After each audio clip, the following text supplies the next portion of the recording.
Hi, everyone, and welcome to this week's episode of Leap. Thank you so much for tuning in. And as always, my intention is to bring you really beautiful stories of people who have gone through deep grief and loss and have been transformed in some way. And today I am very excited about my guest who is here to share her story with us today, Mary Assel. And Mary has quite a lengthy bio. She has done so many amazing things in her lifetime. So I'm going to keep her introduction short, but her full bio can be found in the show notes. So Mary has been an educator throughout the majority of her life. She's written several books, and now she is retired and enjoying her writing life and her grandchildren and her great-grandchildren. She's got 9 grandchildren and 2 great-grandchildren, which I think is amazing. And you've got 3 children who are alive. Is that correct, Mary? And 3 living children. 3 living children, and her beautiful son, Mazen, who she did lose to a brain tumor, and we will be talking about that. Mary has written a gorgeous book called A Sprinkle of Dust, A Mother's Struggle with Loss and Healing, that I recently read, and I just have to show you the cover because it's so beautiful. And so we are going to be talking about Mary's journey since, it's because she also lost her husband at a very young age as well. So we are going to be talking to her about her story today. And so Mary, welcome to the show. My pleasure. Thank you very much, Susan. I really am looking forward to just talking to you, really. Me too. As I said, I had dog-eared so many pages of your beautiful memoir, and because there were so many parts of your story that struck me and brought me back to a time when I had lost my own brother. Let's start, though. I think that there are so many parts of your story that are so intriguing, that you were a very young bride and you had an arranged marriage. Let's start there. So I'm going to have you jump right in. You were 15 years old, I think? I was 15, and I probably met my husband at that time a few times. He had visited us. We were in Lebanon for 5 years. And during that 5-year term, he had visited us, and he liked me, but little did I know what was going to happen as a consequence.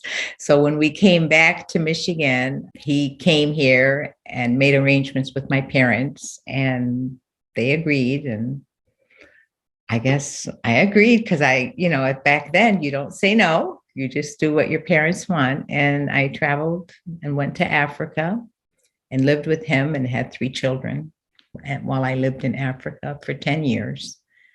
And then we went to Lebanon and lived in Lebanon for 10 years. And that's the year he passed away.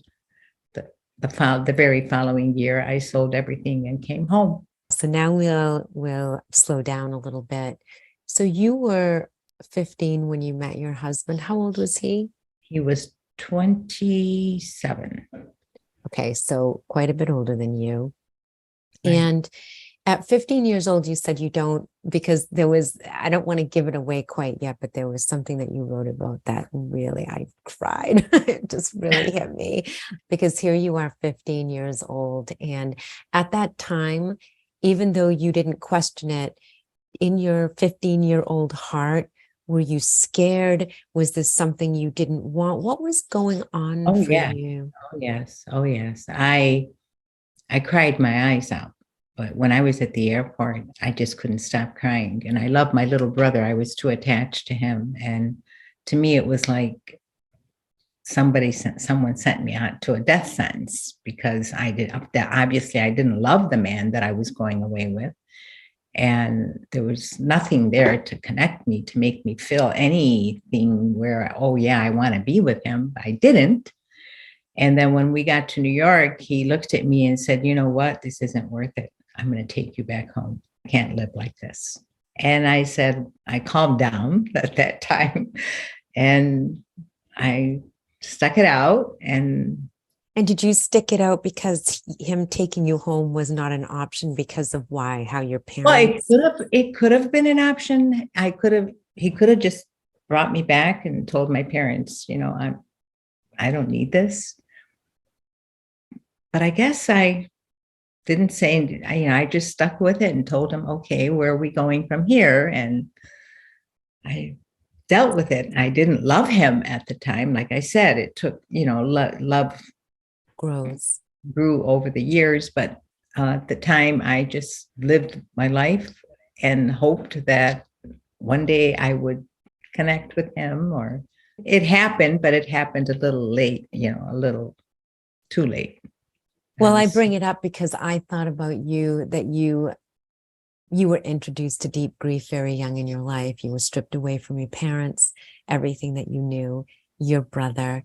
And I don't know if as I was reading your story, that's what I was thinking about when you're 15 years old, how much you need your family, and to be stripped away and then also become this woman overnight and a wife and a mother. And because you had your son. How old were you when you had? I had Mazen when I was 16. Yeah. I got pregnant at 15 and gave birth at 16. And he became your world, right? I mean, I think that you just do this beautiful job in your memoir of talking about and I can feel that like a real life baby doll almost, right? Yes, that he was. Giving you your purpose in this marriage, that you've got this, and the son who is just so beautiful too. I saw pictures of him. I had to look him up online. I'm like, so I can have a visual of this little boy who was just so beautiful. Okay, so here you are. You've got your little boy, because I know you go on to have 2 more children with. How do you pronounce your husband's name? Was it Ahmad? Mahmoud. So far, I've done a great job of watching every name. You're doing good. Doing good. No, you're doing good. So Mahmoud, and you two, because he died when you were 35 and he was 47. No, I was 35. Yeah, and he was 47. Yes. And so at that time when he was dying, and this is the part that really caught me, is that in reading your story, that you realized when you were losing him that you had actually fallen in love with him. Was that the first time you realized that? Yes, it took all those years. It really did. I never could say I love you. It took a long, long time. And when I realized I was going to lose him, I hugged him and kissed him and told him that I loved him. And he was like, he couldn't believe I was saying those words to him because I hadn't said them to him in 20 years. Had you felt it before that time, or no?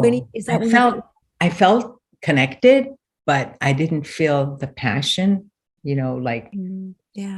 times when you love someone, love isn't something, I can go that I can write a book about love, but it's not,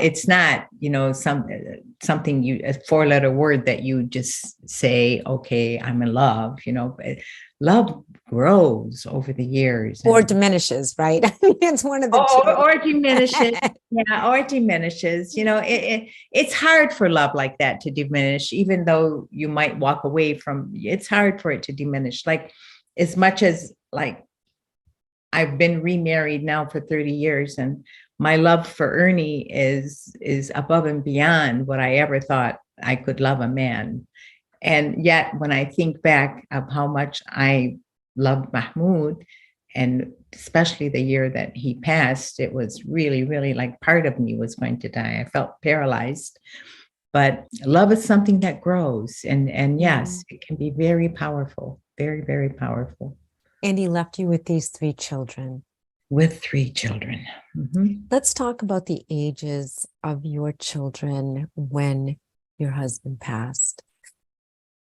And their names too, please. Right. Mazen was 19. We were both, honestly, I had gone back to school.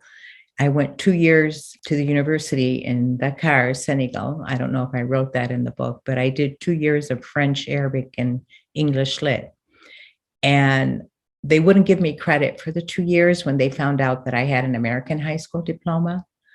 They wanted me to get the French baccalaureate, and then they would give me credit for the 2 years at the university, even though I aced every class. But by then I had left Africa and we went to Lebanon, and I went to the American University in Beirut. So to me, it was like, oh, well, I'll just do whatever I have to do there. So I didn't finish my bachelor's before my husband had gotten sick. I was in the States and I was vacationing, and then they were bombing Lebanon. And I told Mazen to come. Mazen was passing his baccalaureate. So Mazen came, and we both went to the University of Michigan. He went to the School of Engineering. I think they gave him right off the bat, they gave him 30 credits. And he and I were both in class. Sometimes we were in the same class together. And so my connection to Mazen was very, very close because we did a lot of things together. There wasn't that much of a difference in age. I was just going to say that, like there are siblings that have that kind of a span between each other. So when his father became ill and we left the state, I had opened a home here and everything. We went back to Lebanon. Mazen dropped out of the School of Engineering, and he was 19 at the time his father had passed, and his sisters were 17 and 16 when he passed, and they were in high school. Yeah, and something that I had forgot to mention, I don't want to get lost in it, but just your story is so rich with so many different traumatic experiences that you had to endure. And one was in Lebanon, that your son was also kidnapped when he was 10 years old. Yes, he was. Because did you have a China shop? You had a store in Lebanon, right? He did, but at the time that he was kidnapped, it wasn't because of the business. It was because these militias, when they look around to see if someone is well-to-do, they figure, how are we going to make money? And they kidnap kids for ransom. And that's what they did with Mazen. And when they found out that his dad was highly connected politically, they got scared because they started getting phone calls, and they threw him back in the streets where they had picked him up. And they didn't hurt him, correct? No, they didn't. They didn't hurt him. They scared him, but they didn't hurt him. Because I remember part of the story is that your son wanted to go. He told you, I think you were in Lebanon at the time, and the bombings were going on, and or maybe it was before that, but he told you he wanted to go to the States. This was after your husband died, and he wanted to go to the States to go to school, right? And that's kind of what. Right. I wanted him to go back, and because of that second incident, it's in my book as well, where that same militia group who kidnapped him when he was 10 came back to haunt him at the age of 19. They went to the business and they wanted to start taking things right and left and not pay for them. And when Mazen questioned, hey, you guys are just taking things, and they put him up against the wall and they were about to kill him. And they shattered a bunch of things too in the store, right? They broke a lot of things. They didn't use ammunition. They just broke everything with their guns. They started breaking a lot of things. And that sort of was the catalyst or the tip of the iceberg, right? When you're like, we've got to get you out of here because we don't want you. Okay. So you guys flee Lebanon, you come to the States, and now you're here. You guys go back to school. Okay. So now let's speed up time. Next. Okay. So tell us what happens next, right around the time when your son gets married. He has 3 children at the time that he starts to get sick. So bring us to that point when he realizes something is going on with his health. Well, he really didn't realize. His wife called me, even though I really didn't have that much of a relationship with her. I tried not to be close. I didn't want the mother-in-law, daughter-in-law whole notion. And I wanted her to be happy with him. And if he needed me and wanted to see me, he could come and have coffee with me anytime. And that's how we handled it. And we were great. But she called me and she said, Mazen's waking up with a lot of headaches. And I go, what do you mean? And she said, he wakes up every day with a headache and I don't know what's going on. And you need to let him talk to a doctor or see something. So that's when I jumped up, went to visit with him, talked to him, called him the next day to make sure he was going to set up an appointment to have his doctor do something. So maybe an MRI or something. And that's when we found out. I remember at that time, and it probably happened, I don't know if it hit your area or not, but the whole eastern part of the United States, the grid, the electric grid, the power went out, and all maybe about 10 states were out of power for 4 days. And he went to do his, this was in 1999. It was in July of 1999 that this happened, because he did his MRI, but he had to go to a private place that had a generator to do it. Yes, I remember reading that. It was crazy. Yeah, but that's where he found out, and that's where the devastation kicked in. And if in my memoir, you probably noticed that I fought God when Mahmoud was ill, and I struggled with him, and I wanted him to help me, and I connected a lot with God. But when Mahmoud died and I was left with 3 children, it's kind of like I threw God out of my life. I wanted nothing to do with a God that promises he's going to answer my prayers, but never does. And so I walked away from God for 5 years. But and I went back to him gradually, started, praying again and supplicating and hoping things would work out. And Mazen went through a depression after his dad died because he never really was able to cry. And Mazen had a hard time too. But when he got diagnosed, the science is in my face. By then I'm reading these reports, and I'm like, there's nothing positive here. There's nothing that can tell me that my son's going to live. Yet I said, I'm going to fight this. I'm not going to cave in. And Mazen knew how much I wanted to fight and how much I wanted to help, because he wanted to live. And his wife looked at me and she said, you do what I asked her. I said, Mona, you've never seen me, maybe in 7 years of marriage right now, 6 or 7 years of marriage, you've seen me 6 times visit your home. Have I come to your home beyond that? And she said, no. I said, well, you're going to be seeing me every single day now. I am going to be in this house every single day until I see if there's something we can do to get Mazen better. Will you give me permission? She said, you can live here.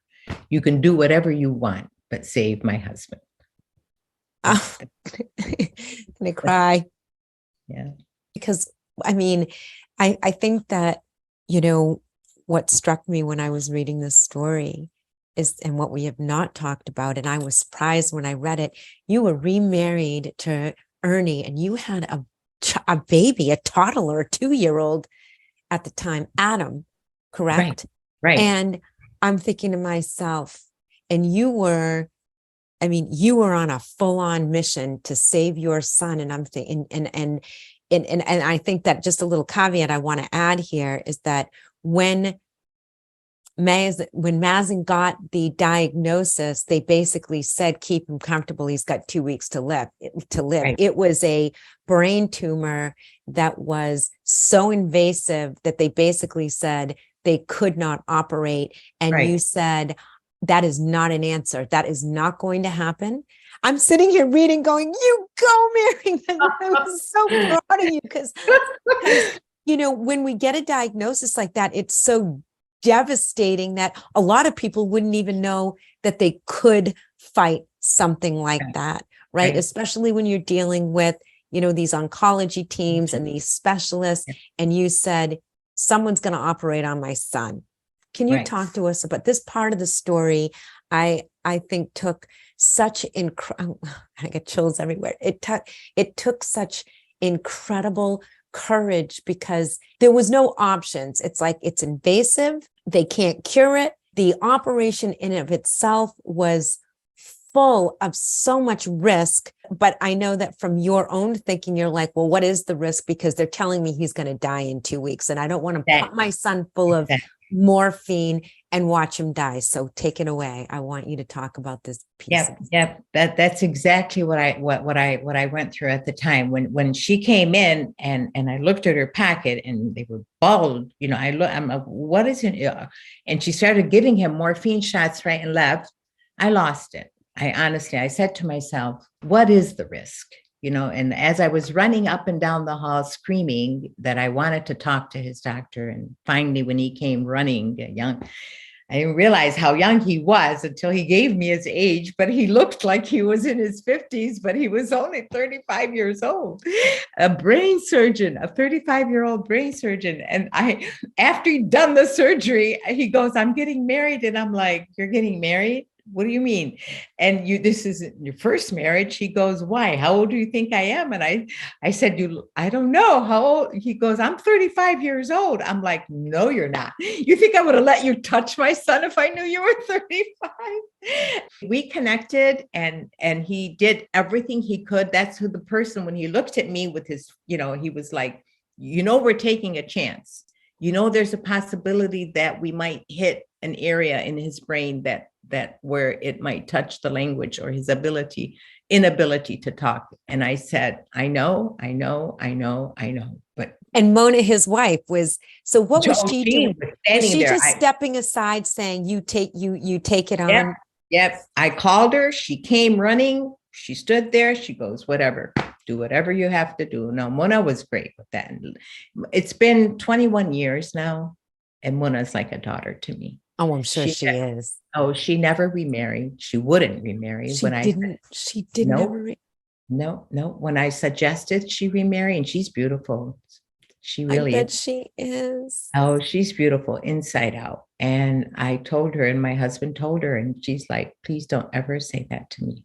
And I will never remarry. She goes, I will spend my life with my children and grandchildren. And so we were there last night, but that's Mona, and she's wonderful in that respect. So the girls treat her like she's one of their sisters as well. And that's how I kept my grandkids too. My grandkids, especially his oldest daughter, Yasmin, and I wrote about her in the book. Anyway, I can go off on a tangent there, but let me go back. So we tried the surgery, and the surgery gave him 2 years extra. Now, I can say the last 6 months of his life, he was beginning to become bedridden. And I want to say 4 or 5 months, he couldn't open his eyes anymore. And he was regressing by the day.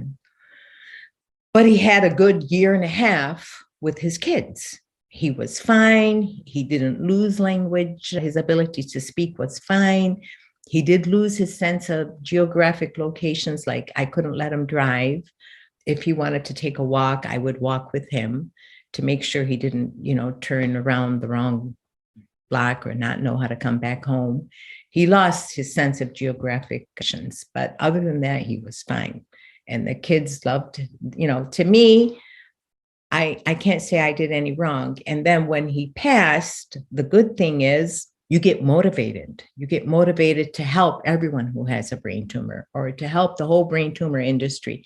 And he did a fundraising, the doctor who did his surgery, and we did as much fundraising as we could. And they came up with a machine where they can talk to the patient while they're doing the surgery to make sure they don't touch the language area. And that machine at the time was financed through a lot of us that put our heads together and decided, how are we going to do this?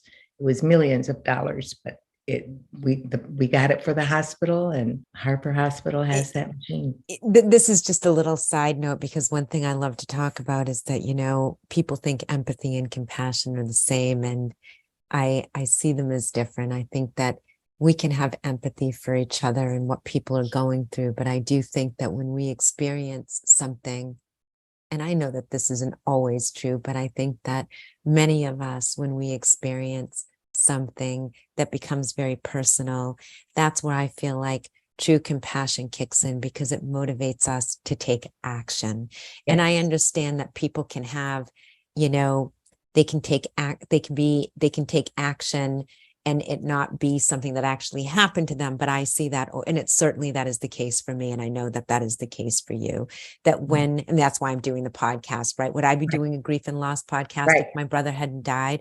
Probably not. It's, his death really narrowed the lane of the focus of my work.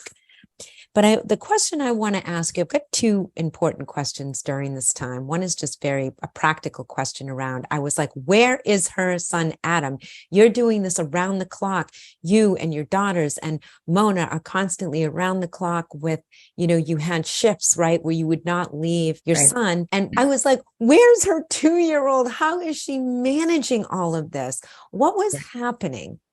There was the University of Michigan had a daycare center that was highly recommended by a lot of people. They would take children a year and up.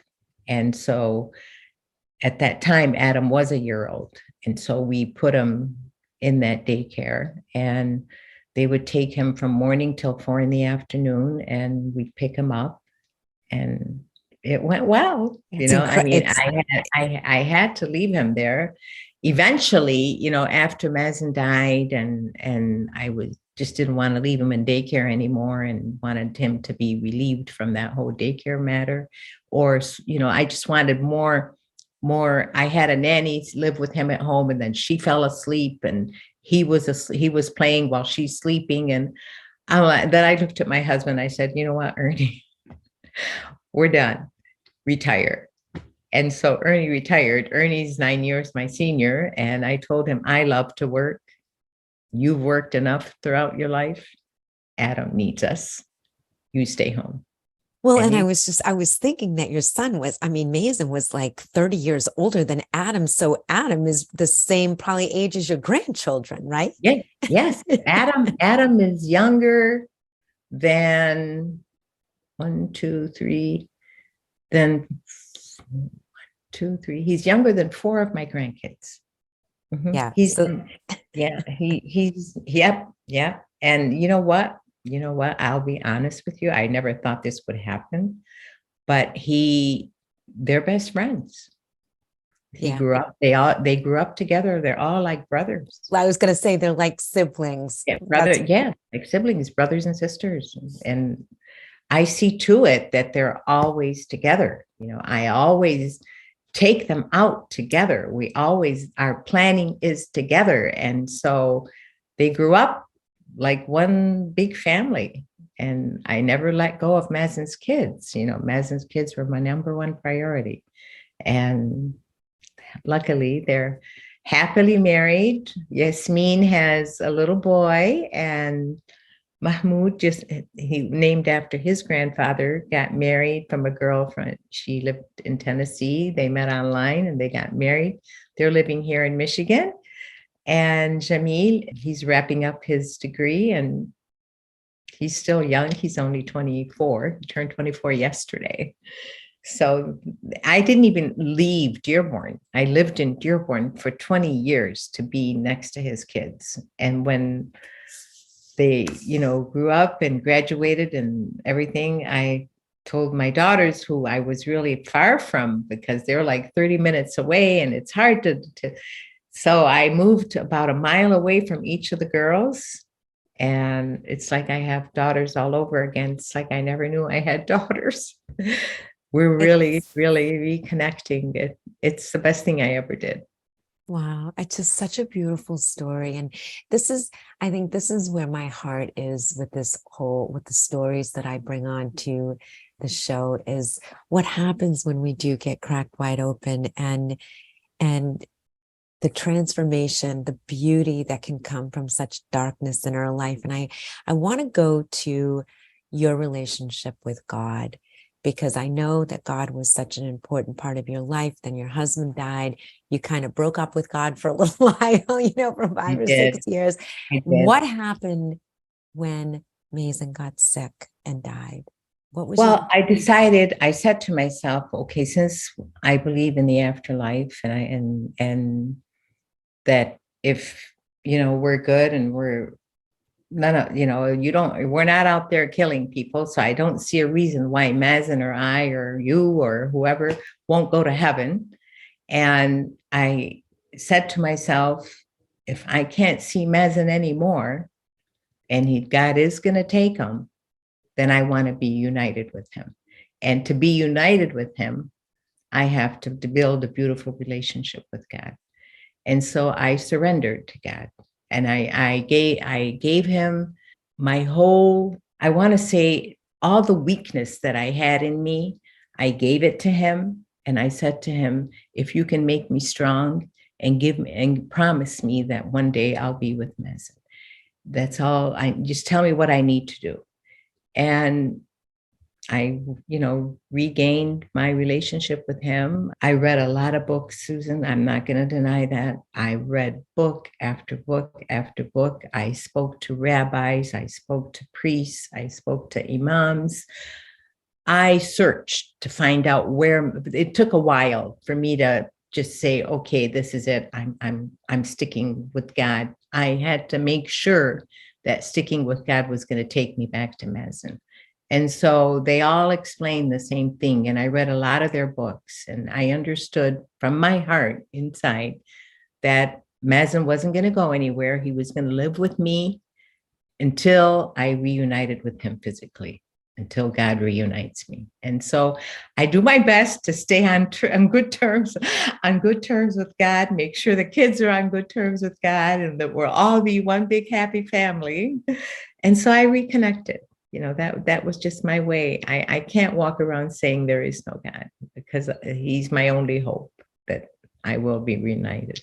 So when you say that you gave up your weaknesses, what do you mean by that? My insides were torn up. There was always something in me that was saying, fight it, fight it, fight it. Don't accept it. Don't accept it. There was so much anger.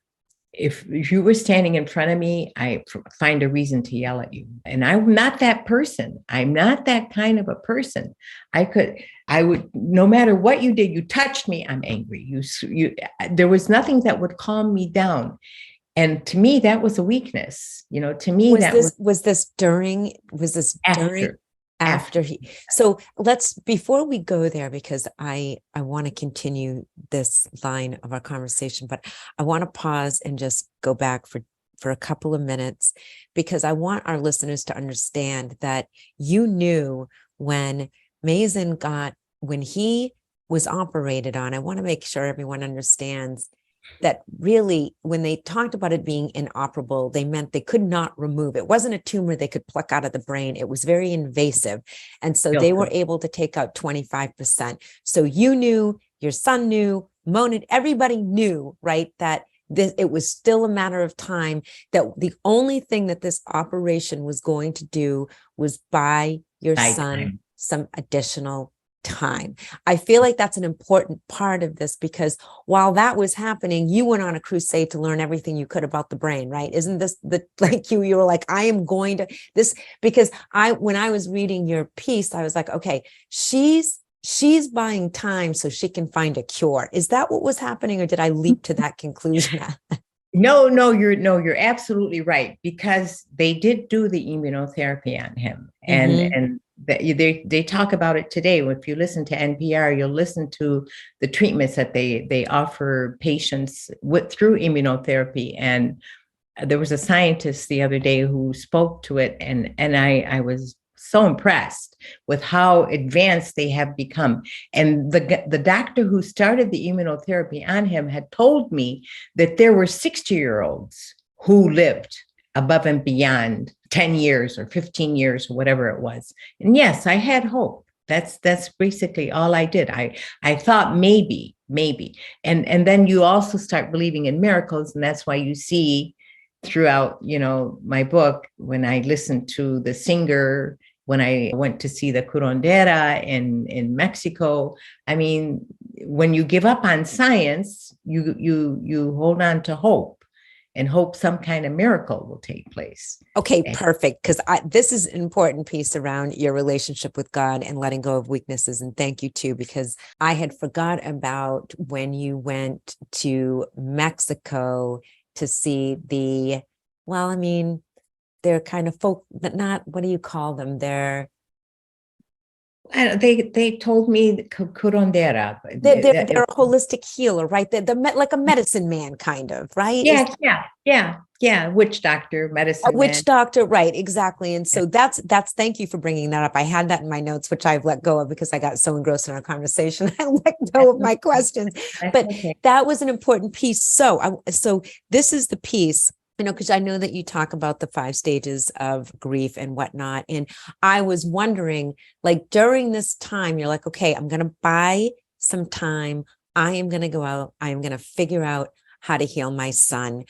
When did you come to the realization that the miracle, I'm just wondering, in this time that you bought for your son, this 1.5 years, was there a point during that time that you surrendered to understanding that your son was going to die? Or did you hold out hope until the very end? What was happening with your conversations with God? I want to say 5 months before Mazen passed, I surrendered. We were both at the doctor's office, and the doctor looked at him, and he was a wonderful neurologist. They really, Mazen was likable. He was the kind that, and I'm not saying it because Mazen was my son, but even Ernie had known him for a week, and he's looking and he's like, where'd he go? It's easy to fall in love with Mazen. So all his doctors wanted was to help him. They felt that this is a young man that should live.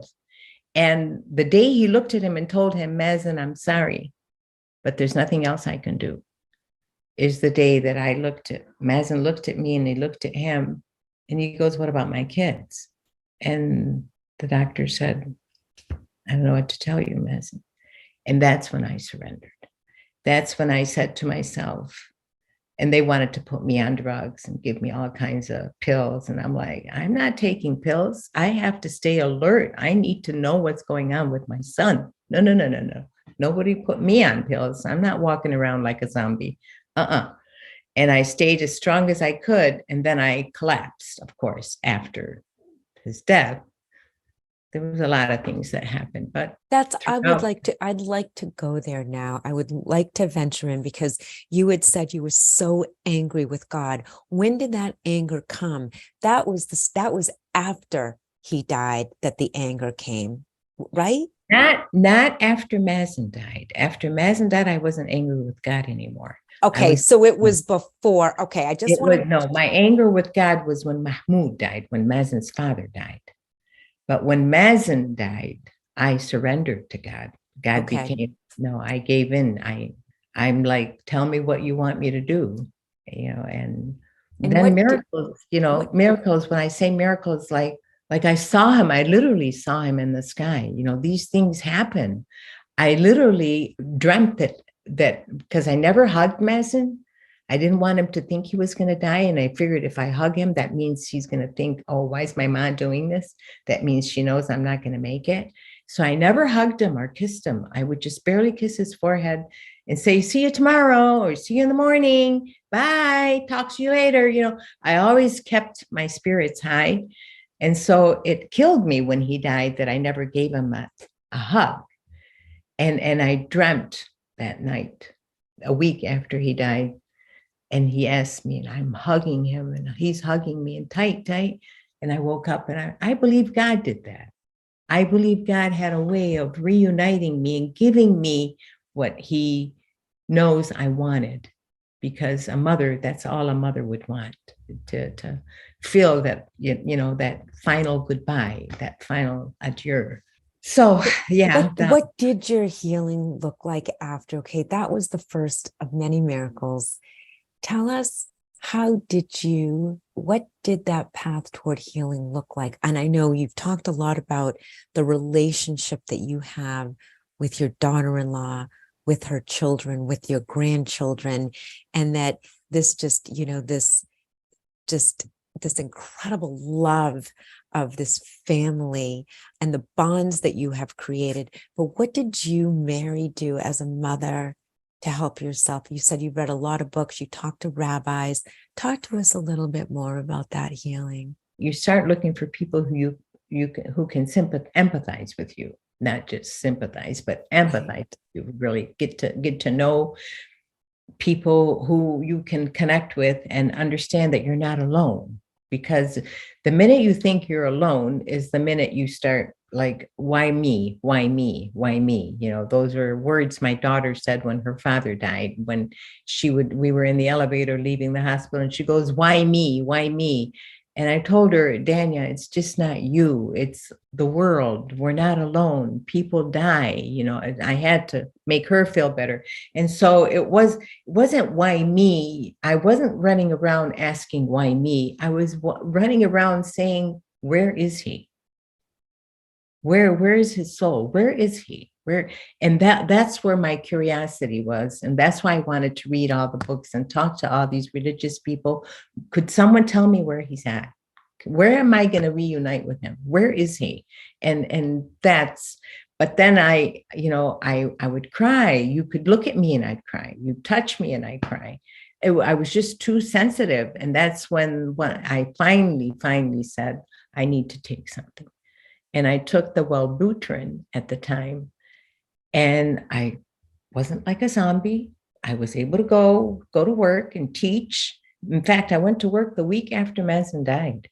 I had to get my mind off of it. I had to see what I had to, but I wasn't that good at work. A lot of people were like, well, maybe she would have been better off not coming, because again, they look at me and I cry, anyway, no matter which way you turn, you're crying. My students were good. They were excellent. They helped. They were very, very helpful. They were all adults and they've all seen, many of them have experienced stuff. And so it was good that I wasn't teaching little kids. I was teaching adults, or I was, as an administrator, working back and forth with adults. It was fine. It was fine at the time. But I wasn't an administrator when Mazen died. When Mazen died, I was still in the classroom teaching students. And it helped.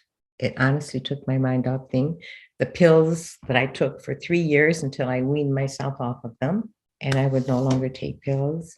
My anger faded away. And because I finally woke up 2 years or 3 years later, I woke up and I said, it's not her fault or his fault or no one's at fault here. Why they didn't take my kid away from me. It's nobody's fault. It's like we're all going to die, and some before others. And then you start accepting it, and you start little by little knowing you're not alone.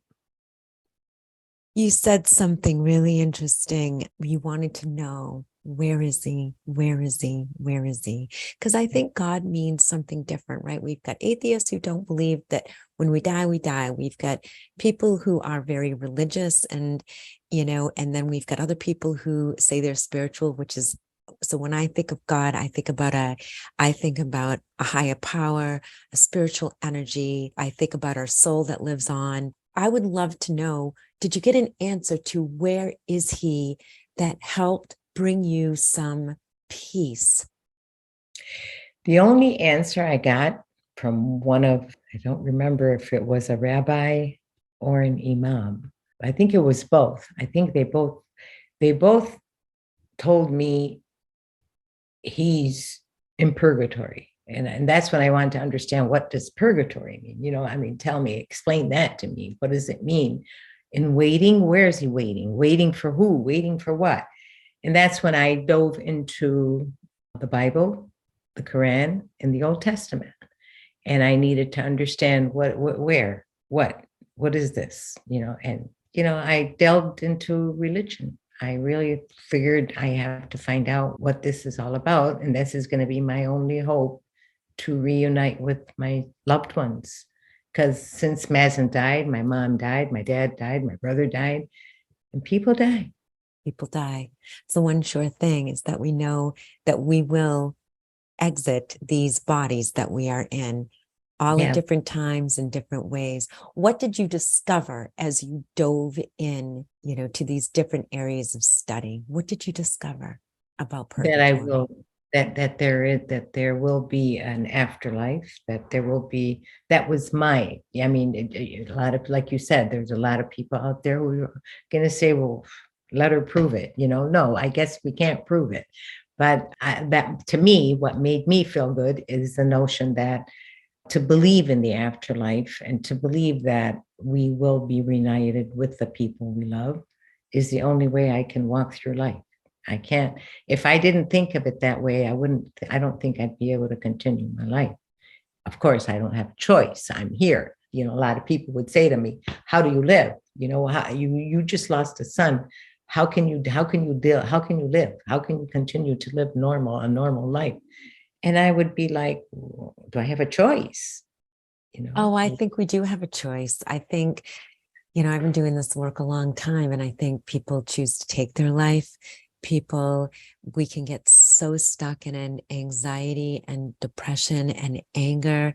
And, one thing that I talk a lot about is, because I believe that our purpose on this earth is to live our most authentic life and to learn and to love, to really understand what it means to love.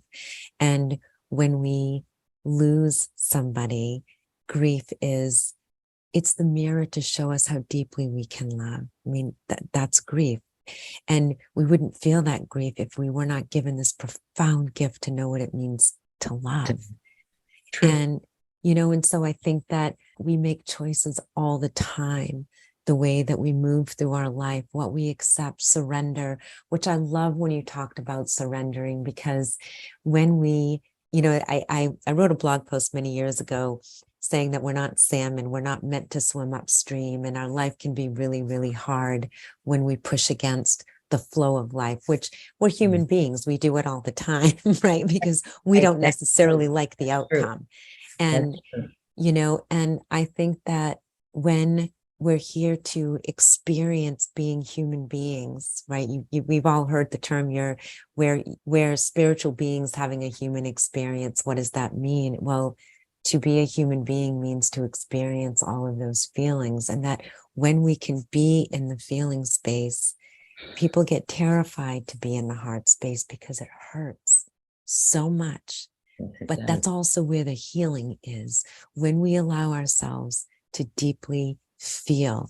And what I really appreciated about your authenticity in your book was how you felt, and I can't remember if you wrote this or if this is just something that I took from what you wrote, but there was some sort of shame in taking pills, that you didn't want to take anything, that, you were stronger than that.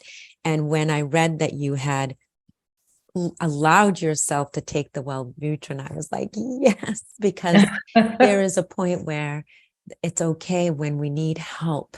In this world, we need help. Right. And whether that's human beings, medication, even if it's temporary, that is also the way that we can love ourselves through heartache, through anxiety, depression, things that happen in our life. And so I felt that, that surrendering, I felt that you were also able to surrender in these ways, to say it is okay for me to get help in these different ways. It toned down the anger. It helped me not live with anger in my heart, and understand that the world didn't do anything to me. People around me didn't hurt me. It's not her or him or her. It's just life. It's just part of life, and we have to accept that. This is going to sound, the way I'm going to word this, I'm going to do my best, because I don't have gratitude for my brother's death, but I have gratitude for what happened to me as a result of his death, what it did to me as a human being. What is your gratitude in the grieving and healing process? What is that? It's a very good question. I know what you're. Okay, good. And anything positive come out of something so negative, and the answer to that is yes. so many positive things came out of this. My relationship with my children, my grandchildren, my living children and grandchildren, my relationship to the people around me, my relationship to life in general, all these things, my appreciation, put it that way, of the living, of it. It's time for, like, some people tell me, why do you spoil Adam so much? And I say, I'm not spoiling him, I'm loving him. That's my way of showing Adam that I'm loving him. To me, you can never hurt someone by loving them. I agree wholeheartedly. Yeah. And so how am I hurting? I'm not okay. I had a son. I loved him. I'm not saying I didn't give Mazen as much as I'm giving Adam. I probably did, but I'm giving Adam even more. And the reason being, I'm not going to be here forever. And, who knows? Why should I take anything for granted? I don't take any. That's the positive thing too. I don't take anything for granted anymore. I live one day at a time, wake up in the morning and say, thank you, God, that she's healthy, he's healthy, everybody's healthy. And one day at a time. It's so funny because I think sometimes people will say, oh, my life is boring or nothing happens, or, and I'm like, be grateful if you've got a boring life, because if I've got a boring day, I am so happy with my boring, my ordinary days are so wonderful because my ordinary day means I'm going to cry. It means that everybody is alive and healthy and happy. And that to me is a really great day. It's just a great day. See, that's the positive thing and that's what we learn after we hurt so much and we grieve so much. We learn that, like, my brother Joe died last July on his birthday. And July what? He just died in his sleep. No, but what July? When in July? July of last year. It hasn't been a year. And positive came out of that. Yes, I love my brother Sammy and my brother Jamel more than ever now. I cling on to those two because I said, if I can lose one, I can lose a second and a third. And so we're closer now. You bond more. That's the positive thing that can come out of something so negative, is the bonding that you create afterwards. Yeah. Just the fragility, the fragility and the sheer beauty of it, because life is moment to moment. That's the miracle. When people talk about miracles, I'm not talking about the earth opening up. I'm talking about the tiny miracles of opening your eyes in the morning and seeing the sun again. And just, and you're right. That is the greatest gift, is understanding moment to moment. That's all we have. Nothing is promised to us. Exactly. Okay, so I know we're at the top. God, I could just sit here and talk to you for hours. I have two more questions that I close with. Sure. One is, what does self-love mean to you now? Honestly, I don't know if I want to call it self-love, because we talked about positive thing that came out of it. Now, a negative thing that came out of it, that comes out of it, is it's kind of like I have one foot in this world and one foot in the other world.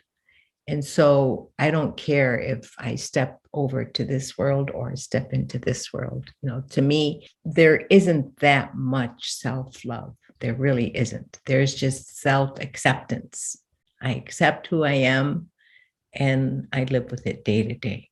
But do I love myself and say, oh, I don't want to die, I want to live, and I want to love myself? And then, no, that, unfortunately, that part of me is not there. And honestly, I don't see it in my daughters either. By losing their father at a young age and losing their brother who had replaced their father, you would think at their age, in their 40s and 50s, and they're both in their early 50s now, you would think they'd be out there partying and having a good time and enjoying life. And they're like old ladies. And I tell them, get up and dance and enjoy the life, take your hubbies and go and do, you have wonderful husbands and go do whatever you need to do. Have a good time. And they look at me and they smile like, are you nuts? Like, this is not us, you know? And my grandson got engaged the other day and they danced, but they were dancing just because they had to. I didn't feel that it's in them anymore. They don't have it anymore. So that self-love part, I don't know if it's just acceptance more than it is love. Just accept who you are. I think for me, when I think about what self-love is, to me, that is actually the quintessential definition, is accepting and reconciling with who we are. Yourself. Yeah. Yeah. With ourselves. I have done that. Yeah. Okay. Finish this sentence for me. I cannot wait to hear how you finish this one. So the sentence is, hope is that my biggest hope is that, when I know it'll never happen, that no mother should have to lose her child or father. But my biggest hope is that people learn that one day they will be reunited with their loved ones, even if their loved one is gone and they don't believe in the afterlife and whatever, their loved one will always live in their heart. He's not going anywhere, because Mazen's been in my heart from the day he died, or from the day he was born. And he's still in my heart. And, and I don't apologize anymore when I call Adam Mazen. It's not, sometimes I say Adam, Mazen, Adam. I used to apologize. I don't, because I tell them he's here. He's on my mind, just like you're on my mind. He's on my mind, and I'm gonna, say it mistakenly, but I'm not going to apologize anymore. No, he's just with you. You move. I always say that when you lose somebody you love, it has nothing to do with moving on. It's everything with moving forward with them in your world. Rocky and my mom, I literally talk to them every single day. Like, they are just a part of my life. And there are times when I can almost hear or see my brother laughing, like if I'll do something silly, and it's just like, he's just because he was such a prankster, but they're integrated in my life, and, or I'll hear a thought in my head and I'll be like, oh, really? That's really funny, Mom, because I hear her saying it to you. Yeah. I hear my mom, but my sister's the one that talks to her all the time. But I hear her all the time in my head. I see her face and I hear her all the time in my head. I took a lot of strength that I have. I took it from her. I think that you are just this beautiful woman of grace and beauty. I could not wait to meet you after reading your memoir. I felt like I had this idea of who you were. And then, of course, I had to delve into the net and read more things about you and your son. And I am so grateful that you agreed to come on and have this conversation with me. Oh, I'm so appreciative. I really am. A lot of people ask me, I remember when I would do talks and everything, and one of the first things is, and you know what I used? I used the word Rocky, and I said, oh my God, how can I use that? A sprinkle of dust is ultimately my personal story of grief, surrender, and reconciliation, how I navigated the rocky shores of loss to rediscover comfort. And there's other parts that I tell when I used to do talks, because I think I published this in 2017, I think, but I want people to know that death isn't the end of life. There's always more to life than death. And the person who does die will always live with you. My dad is like an arranged marriage and all that. You would think my father was walking around with a whip. My dad never in his life, or in my life, and Dad was 87 when he died, ever, and I'm not saying it to say it, did he yell at me? Or did he look at me the wrong way? The only thing he would say, Hi, Daddy, how are you? Hi, he would call me. He would say, hey, Daddy, come here. Daddy, come.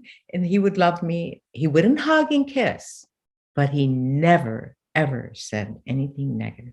Never. And so, yeah, arranged marriage, but a good dad. He was a great dad, in every other way. He was a great dad.